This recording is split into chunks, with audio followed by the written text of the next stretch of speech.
Hi, everyone, and welcome to the top of Prep List, Workers' Mental Health Resources to Support Them.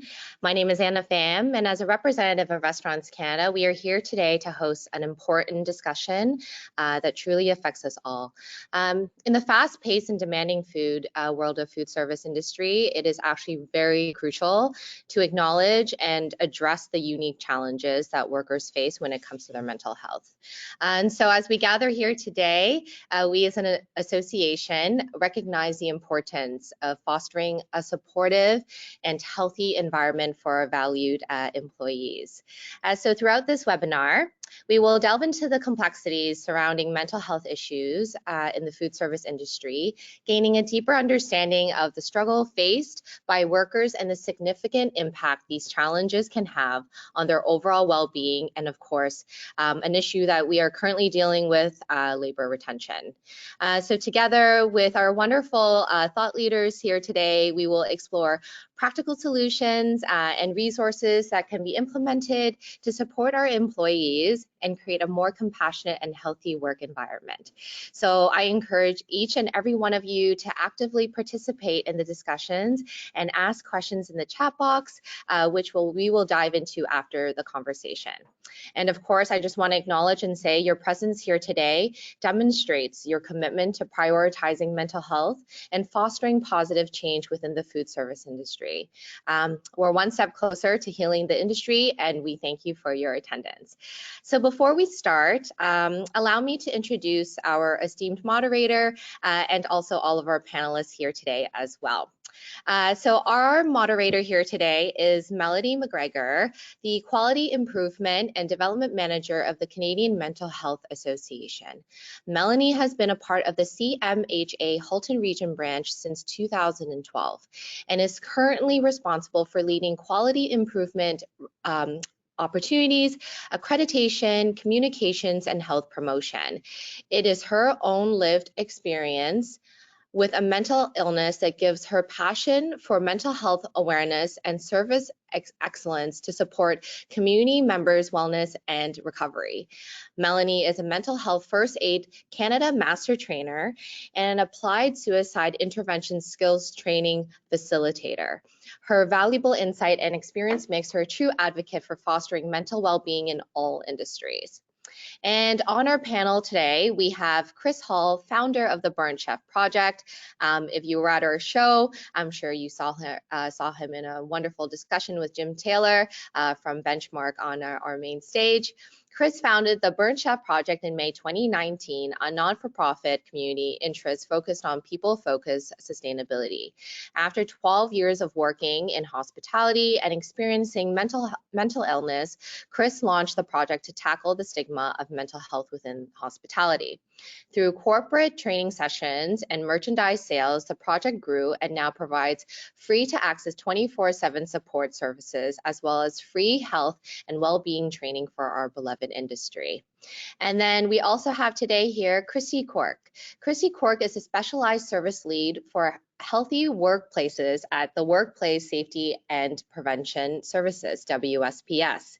She assists leaders in developing employee-focused workplace cultures that support and protect workers as individuals. Christy is a Canadian registered safety professional and a certified psychological healthy safety advisor. Harnessing her knowledge and experience gained in the field, she developed the workplace violence and harassment prevention, situational awareness, and de-escalating training course for WSPS. And then, of course, we have Mark Morisuti, the Senior Benefits Consultant of the JDB Group.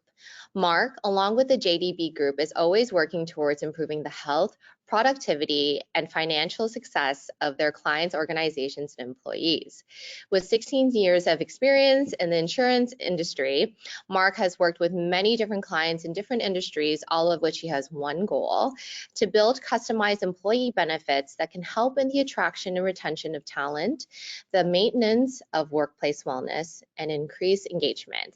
So together, our panelists will bring a wealth of knowledge and firsthand experiences to shed light on the industry and to find challenges and solutions surrounding mental health to support us all. So less of me, let's let Melanie take it away. Great, thanks so much, Anna. Really happy to be here today. So as Anna had mentioned, I do a lot of work in terms of educating people about mental health, about mental illness, about stigma, and also a lot of with workplaces around what can they do? What are some of the things that they're seeing with their folks, and what are some things that can create healthy workplaces? So I know we've been hearing, so at the Canadian Mental Health Association, we do support for people who live with mental health or addiction concerns. We do crisis support, education, counseling, therapy, lots of different services. And we hear from lots of people who might be experiencing stress at work, but often those stressors can be very different depending on the type of work that people do, depending on the field that they work in. So I know, again, in your food service industry, you will have some very unique stressors or demands that maybe might not exist in other roles. But in terms of in general, what we hear about what's going on in workplaces, well,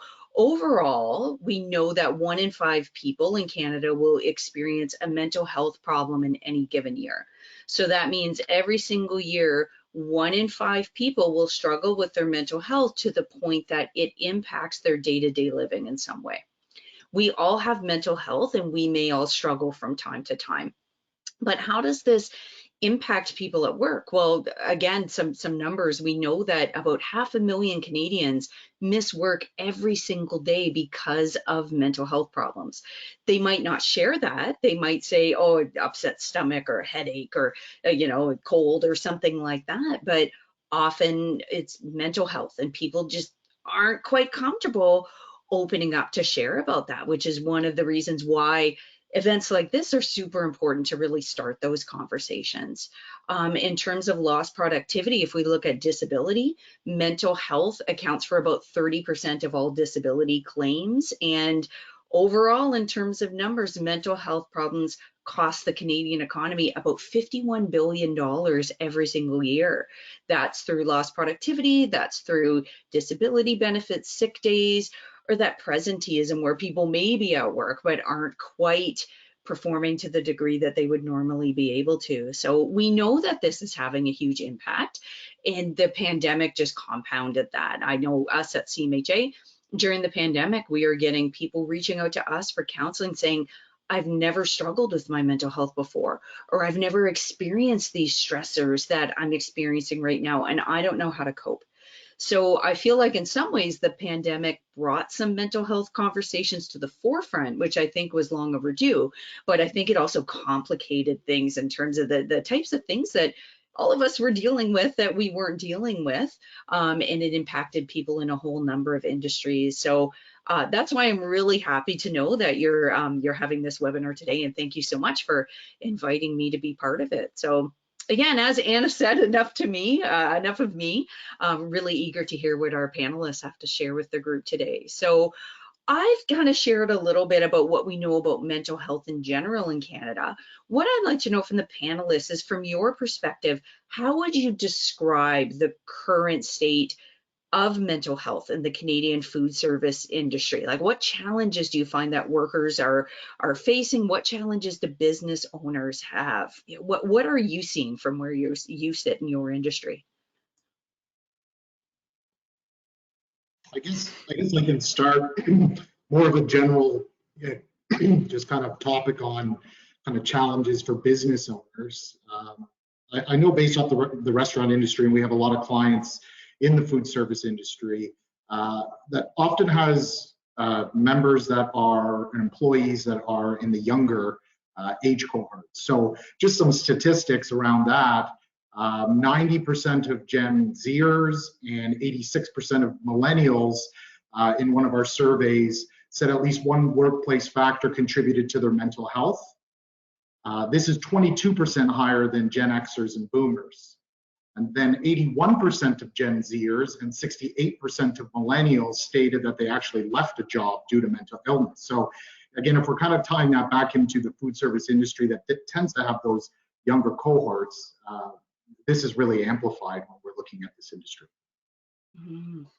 And with regards to that information for hospitality specific, we did a study fairly recently. It was only for 200, so the data set wasn't the largest as we would have liked, but we saw that 74% of hospitality professionals had actually lost their jobs or chose to leave their jobs as a direct result of the fact they were struggling with mental health issues and didn't feel they were able to talk about it, which is a huge amount of turnover when it's costing anywhere between $2,000 and $5,000 to re-employ, find that individual, recruit, train, wastage. It's a significant issue within hospitality due to the unique pressures of high levels of stress and a lack of work-life balance, really.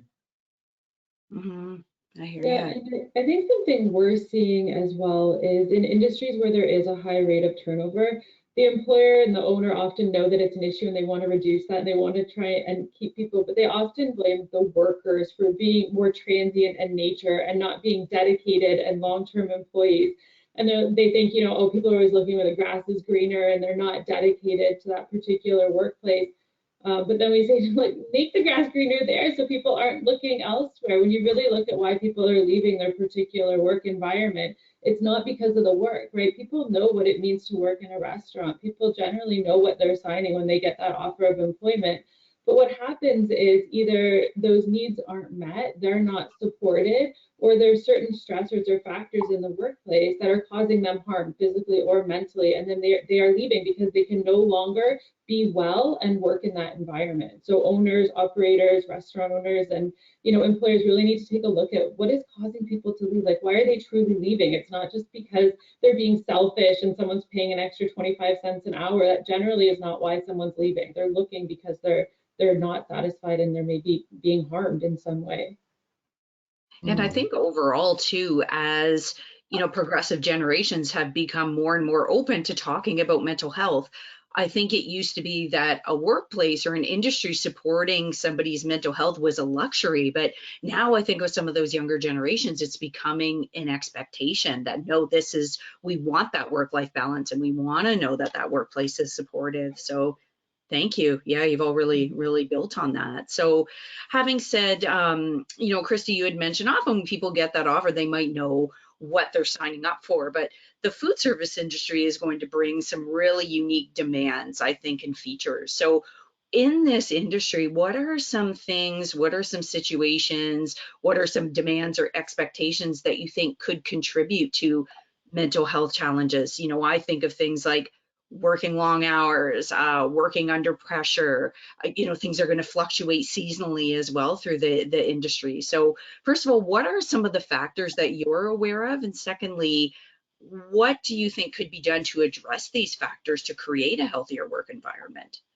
Yeah, I mean, that's a big question. The first part I would say around the factors is in Canada, we do have a CSA standard, and everybody knows CSA standards for health and safety in Canada.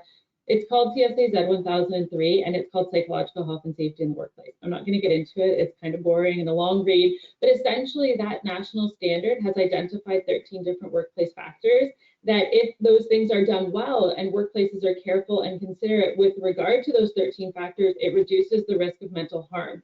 Conversely, if workplaces are careless or negligent with regard to those 13 factors, it increases the likelihood that employees will experience mental harm or distress as a result of factors or conditions within the workplace.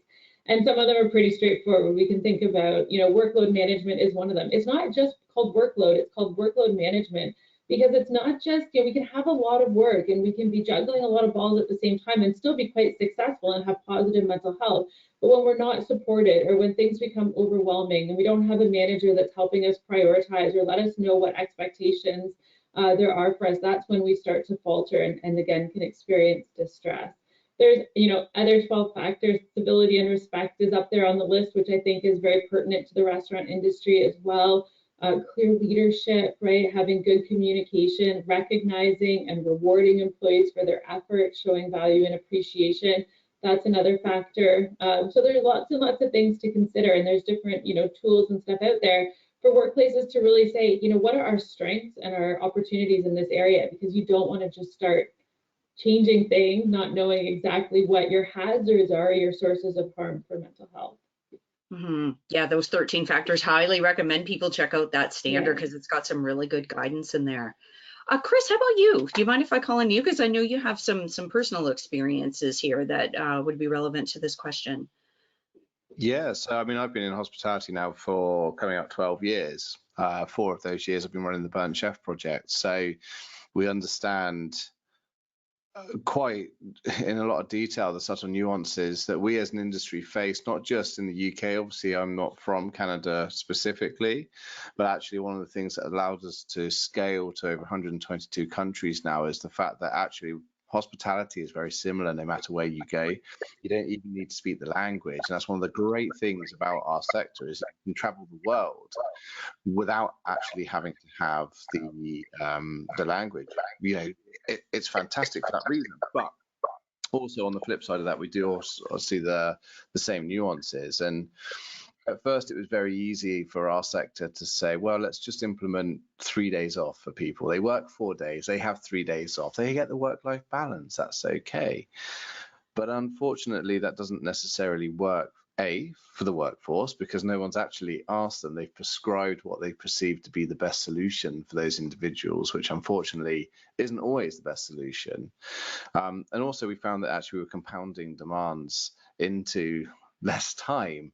We're asking people to work longer with less resources. And unfortunately, that seems to have exacerbated the rates of burnout that we see. There's a big skill gap shortage within hospitality as well, and it's no surprise to anyone listening to this that I'm sure recruitment at this moment in time is incredibly challenging.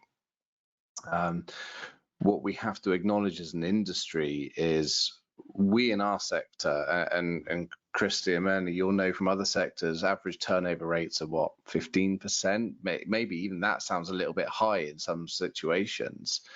In hospitality, our average turnover rates are about 125%, and I've even heard them as high as 400% in viable business models. Now, we could say that it's a transient workforce. People are going to come in, they're going to go. We don't necessarily promote this as a career of choice. We could also say customers need to pay more for their food. You know, the price of food's gone up. They need to pay even more, which gives us more profits. But I think in reality, what we need to ensure is that those within hospitality environments have the right tools and skills required to lead individuals, which quite frankly, at this moment in time, when you've been bumped up roles and seniority positions because the person above you has left, and you've shown that you're able to handle a section or you're able to handle a particular type of customer, that doesn't necessarily translate into management skill sets. And so leadership skills is also one of the things that we see actually exacerbates mental health issues and turnover rates. I love what you said too about saying, well, to give people 3 days off and that will fix the work-life balance. But the question is, what about those 4 days when they're at work? What kind of impact is that having on people? Because if they get to those 3 days off and they're exhausted and, you know, they're just not able to cope, how beneficial is that going to be? Yeah, exactly. It's a lot of people tend. I was in a conversation on Saturday with a chef of 15 years, and he said there's no way that you'll ever be able to create a change in this industry until people pay more and I can use more money to get paid people more. And I said there are small tweaks that we can make in line with health and safety standards that do not require vast amounts of money. For example, how often in advance do people get their rotas? Within hospitality, you'll be lucky if you can get it for a week in advance, maybe, you know, next day. Wouldn't it be nice to be able to build a 3-month rota system whereby your team knows exactly where they are, what days they're working, they can manage their life accordingly in line with work expectations? It doesn't cost a single penny. It just requires a little bit more thought and a little bit more prior planning. What you're actually doing is reducing multiple rota creations on a weekly basis and replacing it with one. Yeah, it doesn't require vast amounts of investment at all. Great suggestion. So when we talk about, we've talked about, you know, knowing people are struggling and looking at, okay, what are we seeing? But also asking, how do you find, what kind of impacts are you seeing kind of day to day on the job? So if someone is experiencing declining mental well-being, how are you finding, how does that impact them overall? And specifically in terms of their job performance, but also one step past that, how does that impact the operation of the business itself when employees are struggling? Yeah, I mean, we have some interesting stats on that front based on scientific research that we've done. And presenteeism is one of these big, we know, and it's interesting to see that over in the UK, 55 billion pounds are lost a year. In Canada, 51 billion pounds are lost a year, estimated with regards to mental health issues. Now, I suspect that if we were to look at absenteeism, turnover, and presenteeism will be one of the biggest risks to individuals and threats to businesses. That's what we see very much over here, but we've actually gone a bit deeper and looked at this from a scientific level. And in one organization we worked with, rates of presenteeism within the business were over 56%, which means that 56% of the workforce were effectively at work. They weren't well enough to be at work. They were experiencing increased levels of chronic stress and rates of potentially critically high burnout. Now, you only ever have to, and I ask this question all the time when I do my talks, if you've ever been at work with a cold, the flu, with even a hangover, or if perhaps you've got financial difficulties, you know what it's like not to be 100% focused on your job. You make more mistakes, you're not giving it 110%, you're also perhaps you're just trying to wait the time out until you can go home. Now, 56% of the workforces we spoke to in quite a big data set were experiencing presenteeism, which in terms of, to give you an idea of numbers, over here in the UK, that was 141 people in one organisation we spoke to. They were losing £77,000 a month in presenteeism alone. When you add turnover intention, which sat at 43%, that was an additional £1 million a year. So in one business, 141 people, you were losing £2 million a year in lost revenue specifically from this. So we're starting to see that people are identifying mental health issues a lot more. We're getting a lot better at identifying and having open conversations. But what we're also perhaps a little bit still very young in our journey is actually what to do next and how to help individuals manage those situations. Mm-hmm. Yeah, I hear you. So, Mark, I wouldn't mind hearing from you on this in terms of when we look at that question. Yep, we know that this is happening. What are some things that we can do?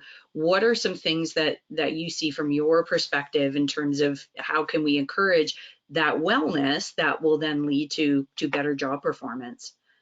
Yeah, from our standpoint, I mean, it's said in this office a lot that healthy employees make healthy companies. So, when we're talking about, when we deal with restaurants specifically, we tend to kind of look at different packages and curtail them to the industry. Obviously, a group benefits plan alleviates that financial cost of things that are not covered by government healthcare programs. One of the most important would be employee and family assistance program, which offers that short-term counseling. And when I'm meeting with restaurants, I often say, you know what, that's the cheapest form of getting something going, an employee program, assistance program. You don't have to just jump right into a full benefits program right away. And it provides that, service to employees, plus financial services through an EFAP, legal counsel through an EFAP. Again, just alleviating all those kind of stresses that everybody has. And another thing with restaurants specifically, again, going back to kind of the hours, long hours, off shift, virtual care is becoming more popular, where an employee can actually see a doctor virtually. They can even do it, on their break while they're at work, alleviating the stress of, I have maybe not an ailment that needs to keep me away from work, but I don't want to miss this shift, and I'm going to have to schedule time at my doctor. And again, if we get the backing from employers to say, listen, yeah, you've got your virtual care appointment, you can use this back office. It can be really beneficial to an employee. And also wellness programs in general. There's a lot of low-cost wellness programs that are often self-directed, again, low cost, to kind of move off of Chris's point, where you don't need to be spending tons of money at this. Sometimes, it's just little dollars, and it's about just the culture, which I think we're going to get into, but really having the backing of an employer and an organization to say, listen, if you need to do this, we're going to support you and give you the resources to do it. Mm-hmm. I think often, if we ask the average person, do you find your work stressful? Sure, I think we would all say, yeah, at some point that contributes to my stress. But I think sometimes if people struggle with their mental health, the idea is, oh, well, they can't work, or, work is going to be a massive stressor for them, when in fact, I think work and being successful at work can actually be a huge part of building our wellness and contributing to recovery as well. So I think sometimes it's shifting it from, oh, they can't work, to what is going to help them be successful. But backing things up a little bit in terms of getting folks support, or to having these kinds of conversations, it all starts with recognizing if someone may be struggling. For a number of reasons, someone may not come out and say, hey, I'm experiencing something with my mental health. So what are some things that you would say specific to the food service industry? How can you recognize if someone may be experiencing declining mental well-being? What can we do to really try to provide this support early to folks? So, Christy, do you mind if we start with you on this one?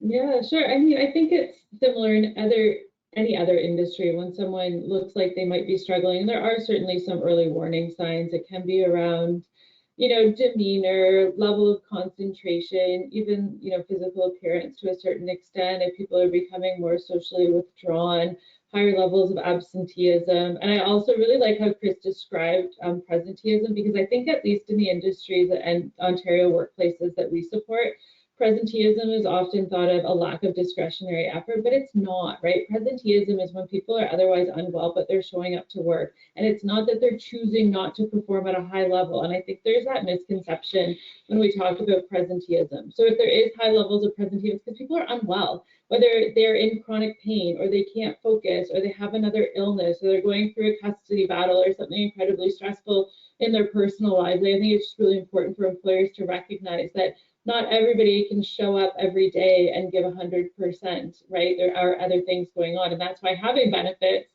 like Mark described, so that people can be well when they're at work.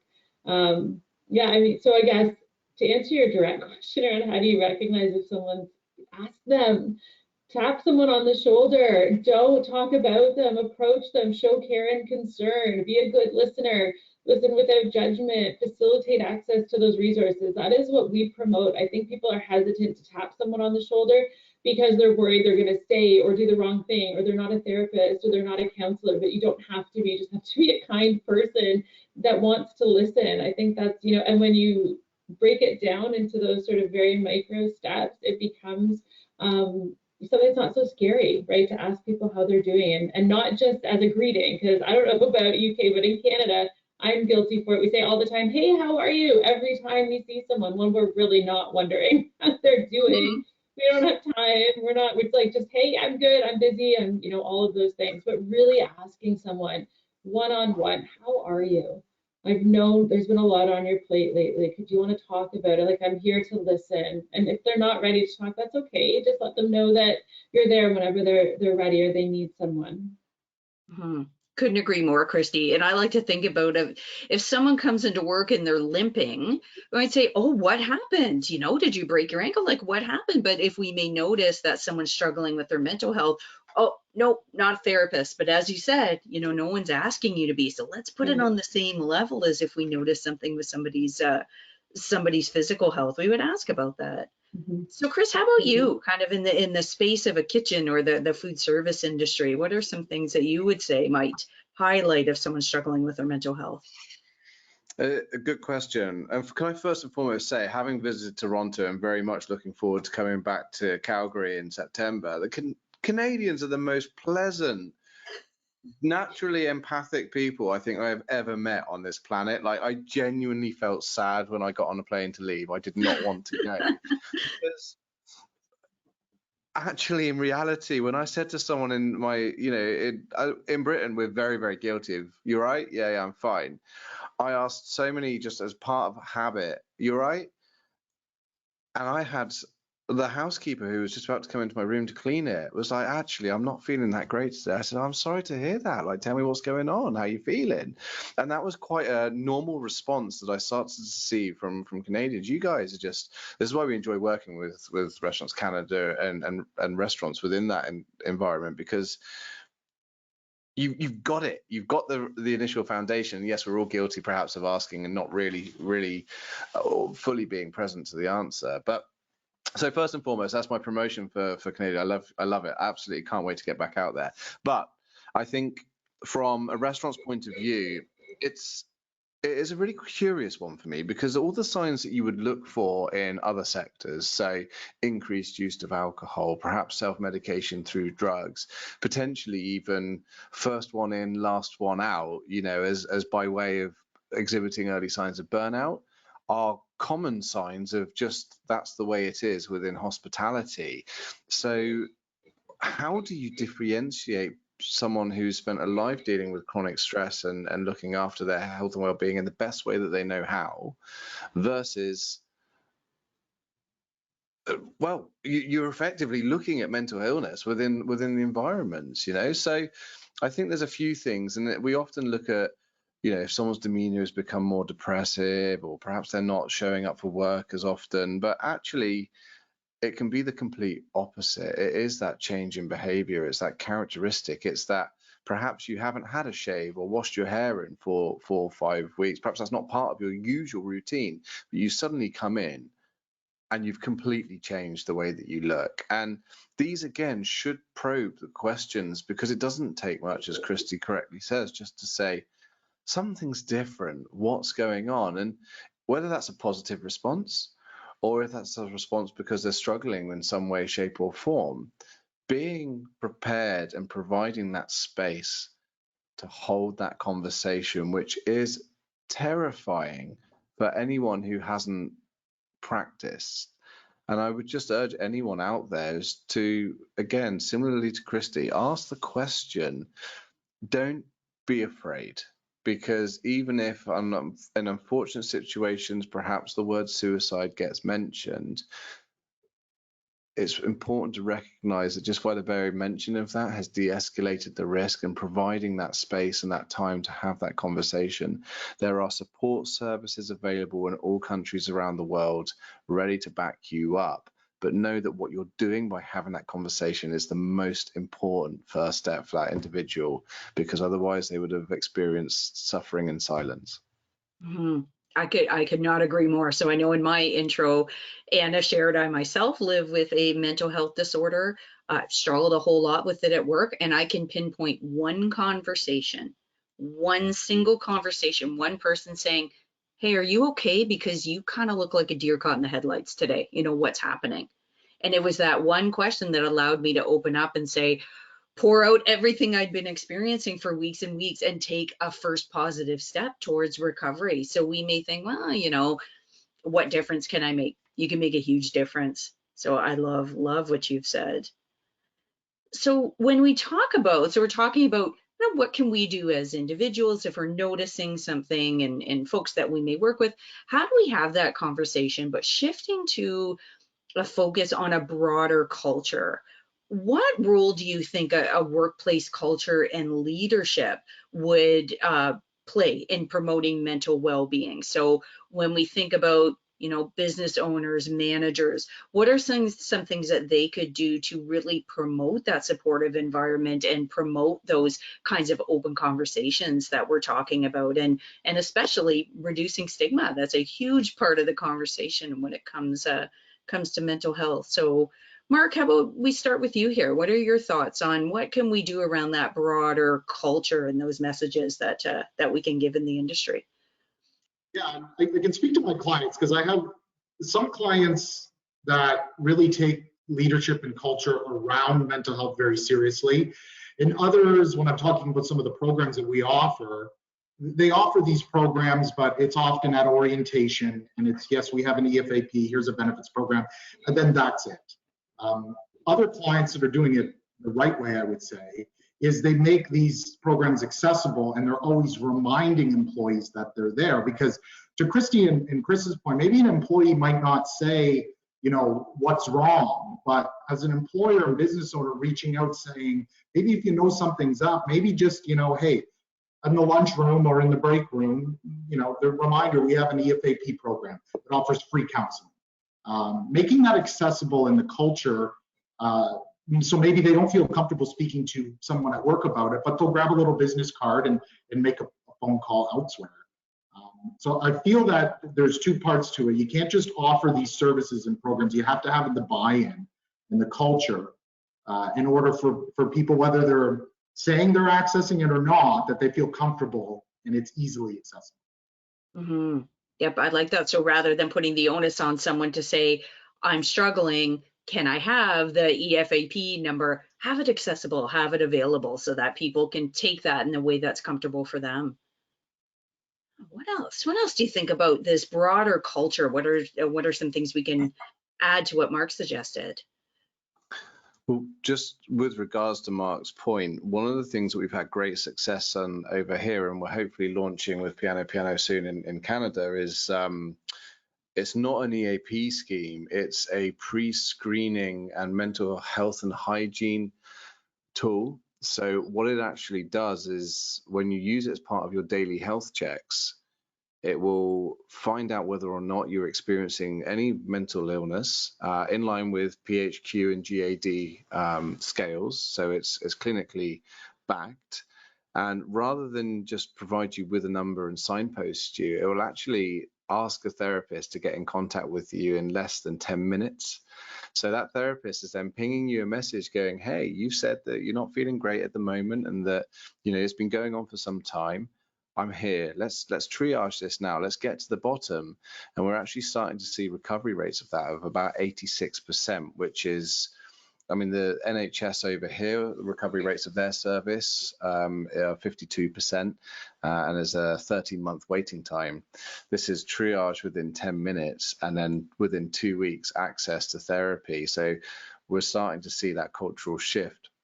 But where we've launched that is that senior leadership authenticity, that buy-in, that strategy as well, to say that, hey guys, you know what, it is menopause awareness month, or it is suicide prevention month, or we understand that economically it's quite tough, and then pointing people back to the resources that are available rather than just having it as a poster or something that's generic there for promotion. The other thing I think from sorry if I am going on, then just give me a nod and tell me to stop. But the other thing I think that is really interesting from us is it's within hospitality, there's a culture of do as I say, don't do as I do. And what I mean by that is with managerial teams and leadership teams, it's a case of you shouldn't do any more than 45 hours a week. You shouldn't respond to emails on your days off. You shouldn't come in on your days off. Yet as a manager, we're finding those individuals, whilst they are saying those things, are actually demonstrating something completely different. And to those individuals out there who's listening to this now and going, oh, that's me. I work an extra 5 hours or 6 hours, and say, it's okay, you shouldn't do this. Just bear in mind, just remember the time you were influenced by a parent or a peer and you were like, oh, I want to impress them, I want to be like them. It's not what they were telling you or asking you to do, it's what they were doing that really shone through to you. And just, I think, just be aware that it's okay to turn your phone off. It's okay not to be at work, and to segregate and to have discipline to say, no, I'm having time for myself. That in itself will have so much benefit to the teams in hospitality. I can't even begin to explain. Mm-hmm.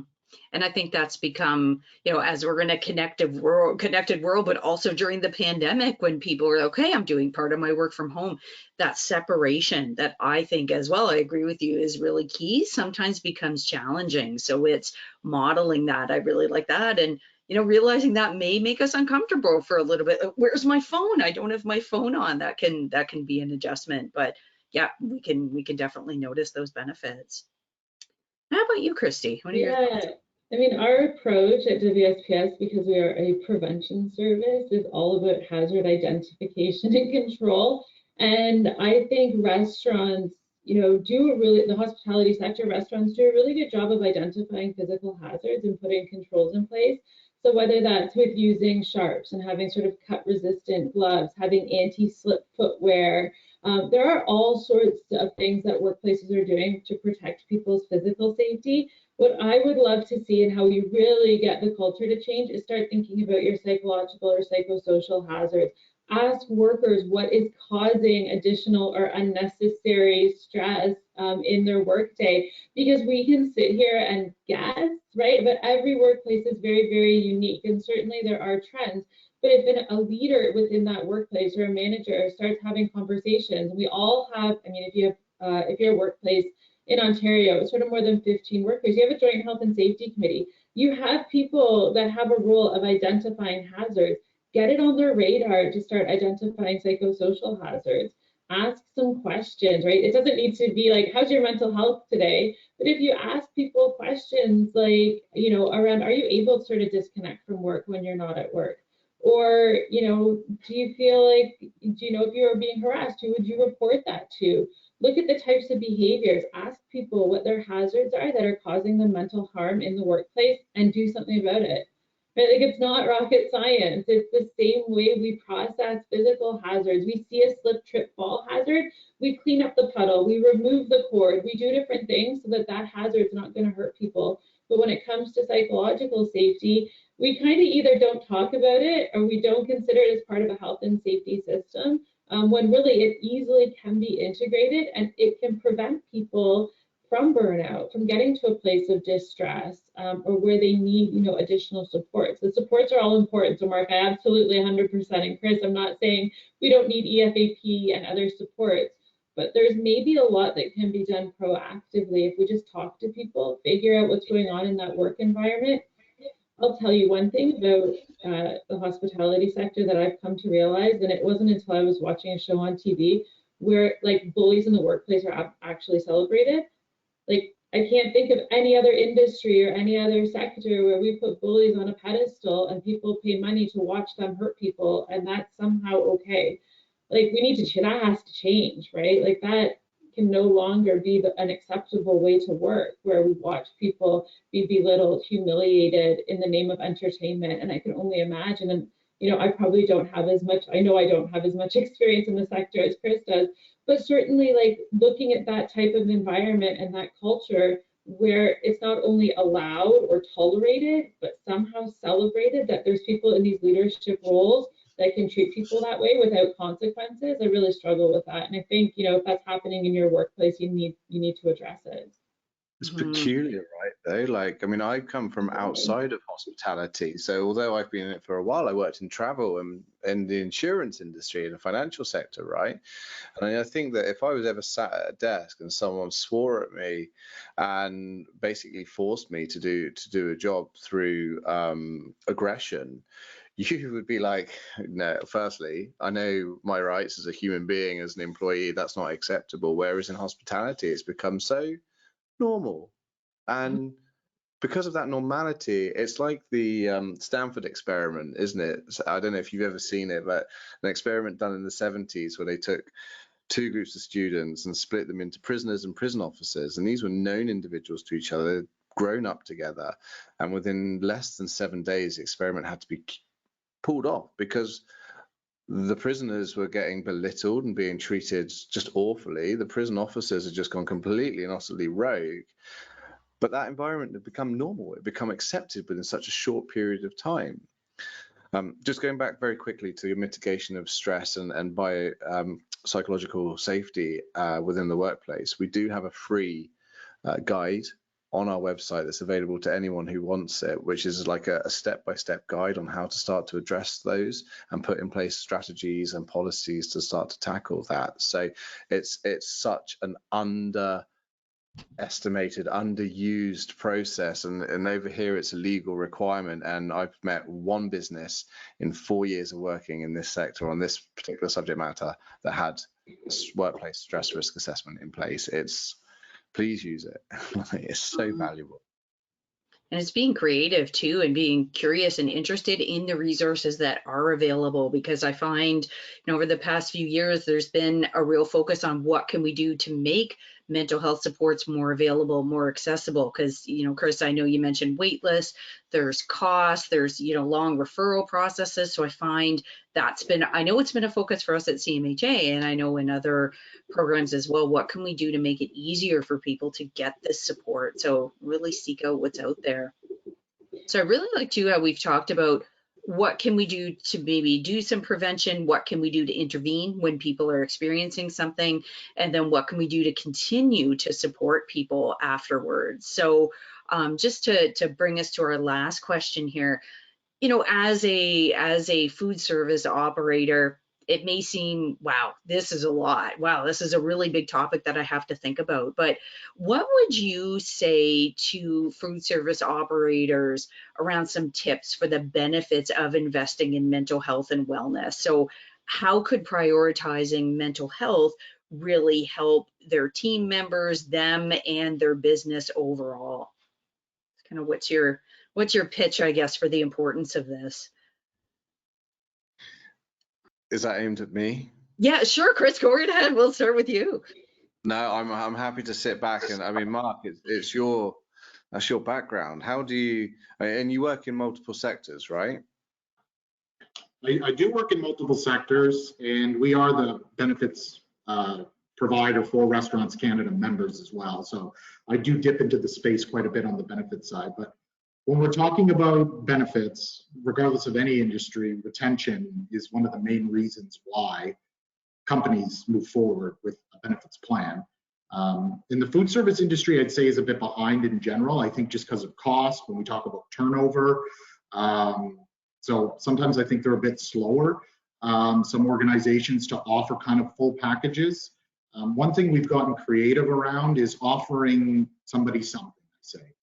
Because typically, if you're a frontline server, you're probably not getting a full benefits package. But even something as simple as a small healthcare spending account, which is just allocating some dollars for the year for people. And we can even kind of set the program up for success to kind of make sure that an employee stays with you for a period of time in order to get certain milestones and levels. So we can really build into the program retention bonuses and in added value as somebody's staying. And then all of a sudden, when you've got an employee that has a bit of a healthcare spending account, access to free counseling, access to virtual doctor, it becomes more of a sticky point before they're ready to take another offer at another restaurant. But I am seeing, oddly enough, a turn, because before COVID, I found there was not as much interest.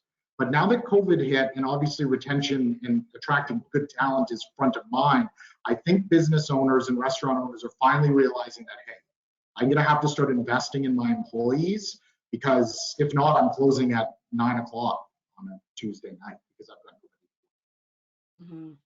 nobody.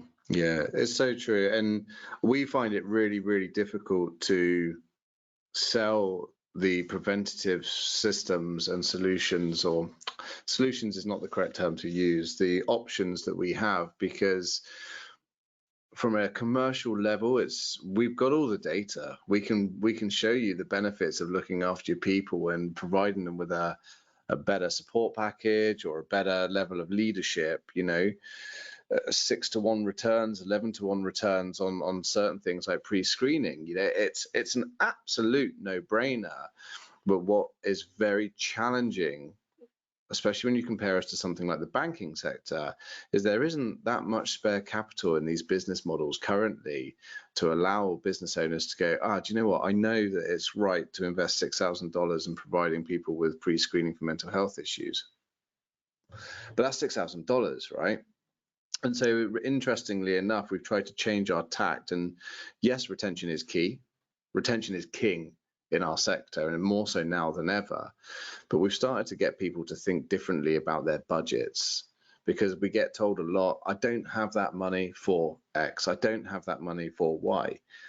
But when we start to compare to things like ovens, for example, you'll buy a $10,000 oven to save $1,000 a year on energy costs.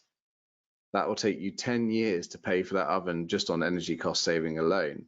Yet you won't spend $5,000 to save the energy and performance of 50% of your workforce, which will take a month and a half to 2 months to return that investment. So it's no longer good enough to say we don't have the money.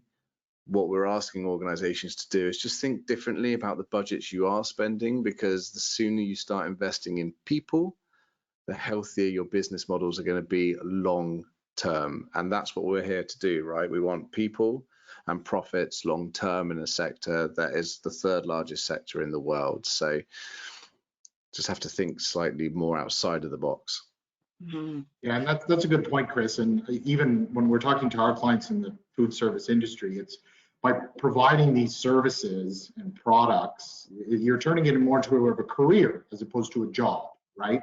Which I think there's a bit of that stigma, rightly or wrongly, around the food service industry. It's a job, but with, again, little investment, you can turn it easily into a career and retain employees. I just want to add too that I think, unlike physical safety and physical hazards, where if there is a hazard, we try to control it and prevent it from hurting people. What often happens in the space of workplace mental health is, if someone is struggling, we put the entire burden on their wellness and well-being and recovery on the individual. So they go and they use services, they use supports, but then they return to a work environment that is causing harm in the first place.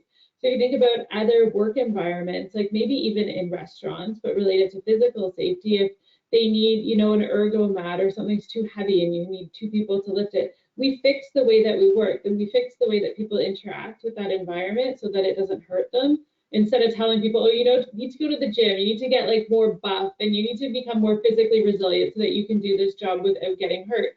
But when it comes to mental health in the workplace, we tell people, oh, go call EAP, go get some support, go take care of your mental health, practice self-care, practice wellness, so that you can come back and continue to work in this very stressful, toxic work environment that is causing you distress and potentially resulting in burnout, instead of actually looking at the workplace and reducing those hazards and changing the way that we work so that people return to a safe work environment where we're not continuing to cause harm. Right? That is what the culture is all about. People are always going to need supports because we are all going to struggle with our mental health at some point in our lives. And having those supports available to workers is so important. Just like having, dental care and vision care, we need those things because, throughout our life, those things are going to falter and we're going to need help. But we need to change the environment. We need to change the way that people work and interact with the environment. Leadership training, I think Chris mentioned earlier, right? We promote people to these leadership roles because maybe they can get stuff done and on time, on budget, instead of really looking at, do they have the emotional intelligence, the leadership skills to be able to lead people without causing harm? How do they influence people? How do they get people, to work and show up to work? Those things matter, right? And if that's done in an unsafe, careless way, then you see your turnover rate start to increase because nobody wants to work there. Nobody wants to report to that person. It's quite simple, really. Mm-hmm. I feel like we could talk about this all day. I love everything that you've said and how there are ways. So again, every industry is going to be a little unique, but I really appreciate you sharing your perspective on what is this like in your industry, and what are some tips that we could take away. So thank you so much for this great conversation, Anna. I believe we're going back to you now. Yeah, on behalf of Restaurants Canada and obviously all of the participants as well, we just want to, extend our deep gratitude for all of the invaluable contributions and insightful perspective shared today during your discussion. I've worked in the food service industry. I've been a GM, I've managed departments, and I think some of the best conversations I have had with my staff are the real ones, right? You definitely do see a difference when someone is having a bad day. And it's not even through their performance. Chris had highlighted that sometimes they could be a little more upbeat. And a lot of the time it's people come in and they do put a brave face on, especially in the food service industry where we are customer facing. that is a common thing, right? Fake it till you make it. So it's really important to kind of, acknowledge and highlight and try to see the signs, and also be aware that this is a conversation as well.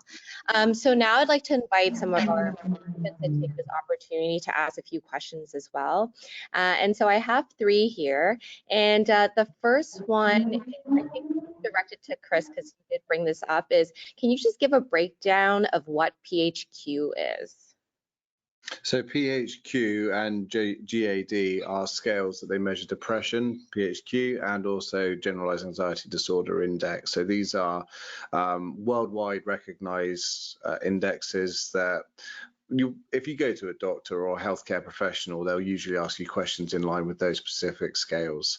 Over here, the NHS use them. I know a lot of other healthcare providers use them globally as well. Amazing. Melanie, is this something that is also addressed as well at CMHA, or does that apply to Canada as well? The scales that Chris was talking about? Yeah, so they are clinical tools that are usually used by physicians, other healthcare professionals to get a gauge on what symptoms is someone experiencing, what kind of impact is it having on them, and often that will be used to help with making a diagnosis or just looking at what is the impact and what is this person looking at, what are their goals in terms of what they want to do for their recovery. So yes, those are used here as well. Amazing, thank you. And the next question is, in the context of promoting a supportive work environment, how can an operator or manager effectively acknowledge and address their own mental health challenges with their team while still maintaining a sense of professionalism and leadership?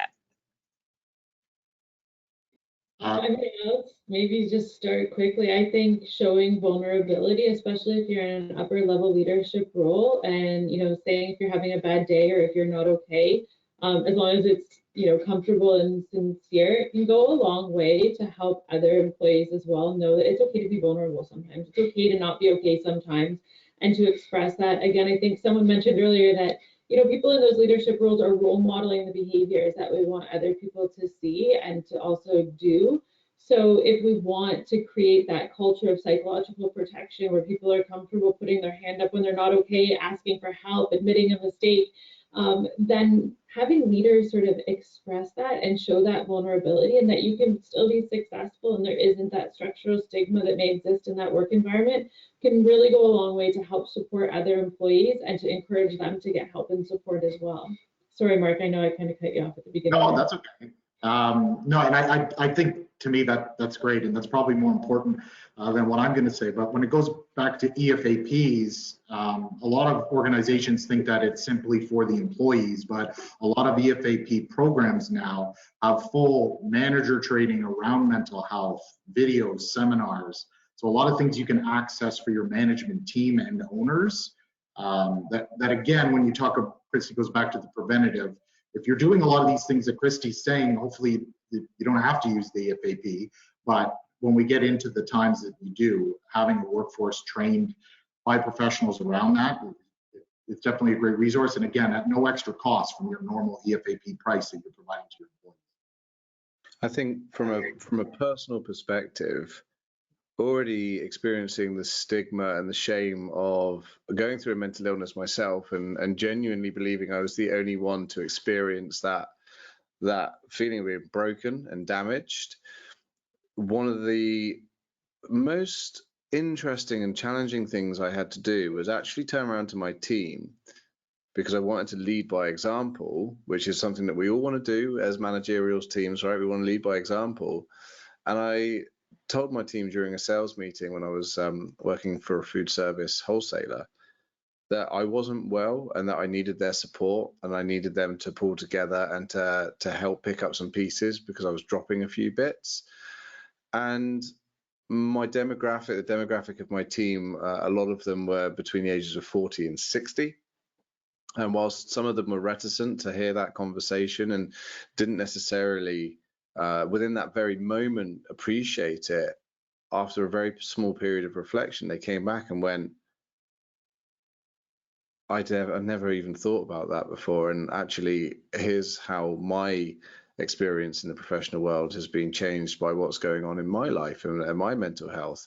It was one of the most powerful things that I could have done as a leader at that moment in time, because it allowed the business to keep performing at its best, and it allowed my team to understand that I'm not a robot, I'm not built infallible, I am just like them, and it is perfectly okay to ask for help. Yeah, I think when Christy had mentioned the word vulnerable, I think it is a setting an example of being vulnerable as well. At the end of the day, we're all human. When we start a service, we have lineup, right? And when you do line up, whether it is back of house or front of house, you have this opportunity of gathering together as a group of employees. I know we like toss around the words of like family meal, staff meal, and all that, but as a group of people, of employees, and of being able to check in, right?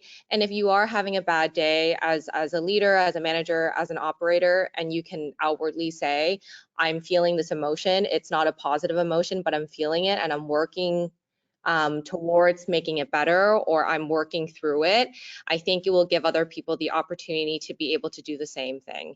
And people will feel like it's a safe space, and maybe they will feel as though lineup doesn't have to be, we're expecting 340 covers, let's take a shot of tequila and make sure we have a great service. Lineup could also be, hey, I'm going to check up on my GM, on my operator at the end of the day and say, how are you feeling today?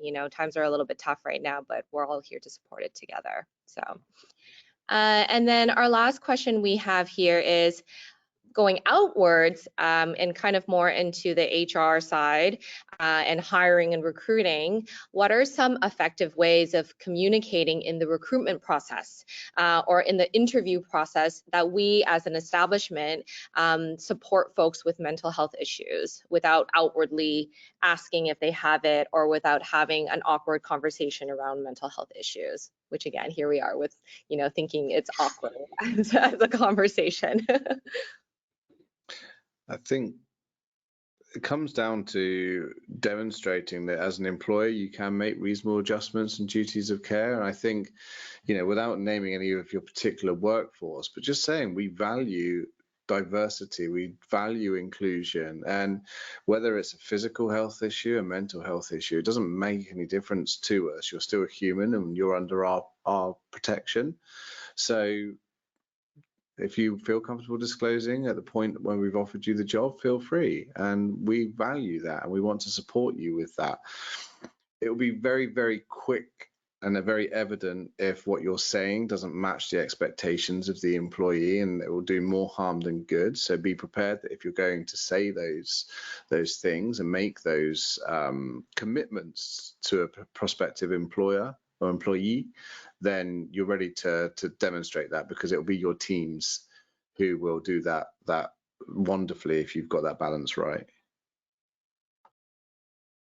And I think a lot of workplaces, as part of AODA and accommodation requirements, they do put in sort of job postings that we accommodate all types of disabilities. And obviously in Ontario, that includes, and I think across Canada as well, psychological as well as physical disabilities, and that workplaces do have to accommodate for that. I know that can be a line item. What does that truly mean in practice?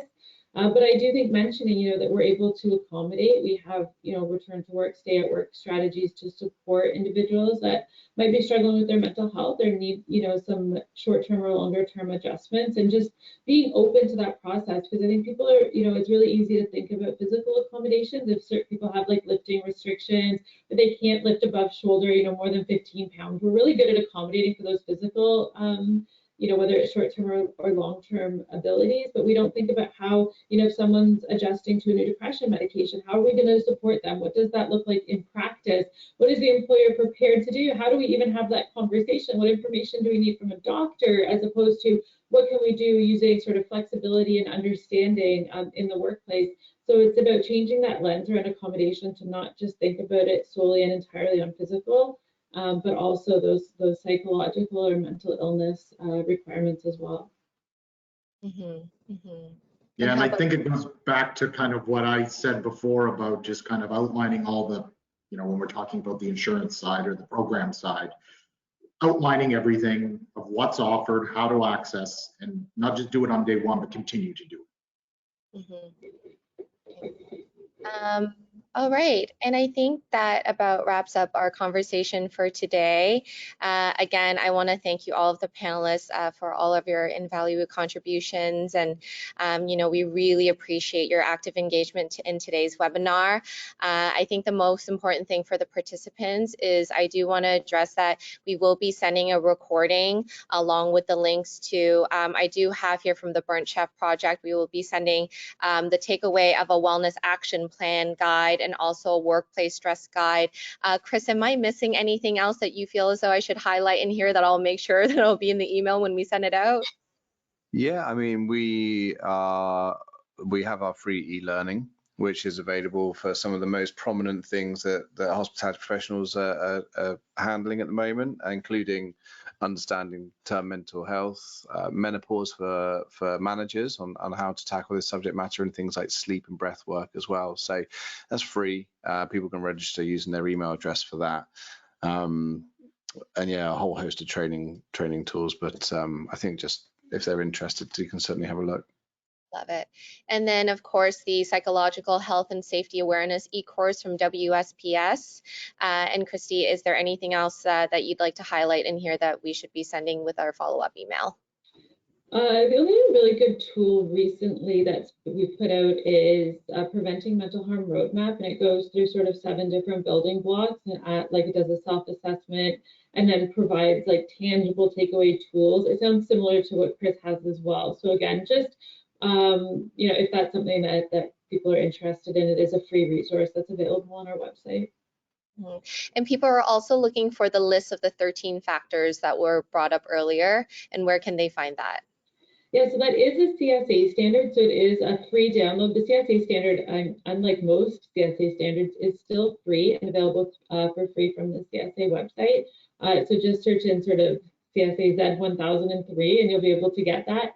I'd also direct people to Guarding Minds at Work, which has some really, really good tools related to those 13 factors, different assessment tools to determine sort of strengths and opportunities related to those 13 factors, and good sort of descriptions and explanations about what those 13 factors are and what they mean. I know, you know, everybody in the food service industry is so busy with 1,000,001 things. So whoever's still participating right now, just know that we will have all of this in an email, and please don't frantically try to remember and write down everything right now. And then from the JDB group, you folks have an amazing mental health impact report that we would love to send to all of our participants. But is there anything else that you would like to add to that as well for resources? Yeah, I guess just around kind of, I've been talking about more of the programs. For those who don't know, Restaurants Canada members get access to a specific program that's curtailed to the restaurant industry, benefiting from the buying power of Restaurants Canada.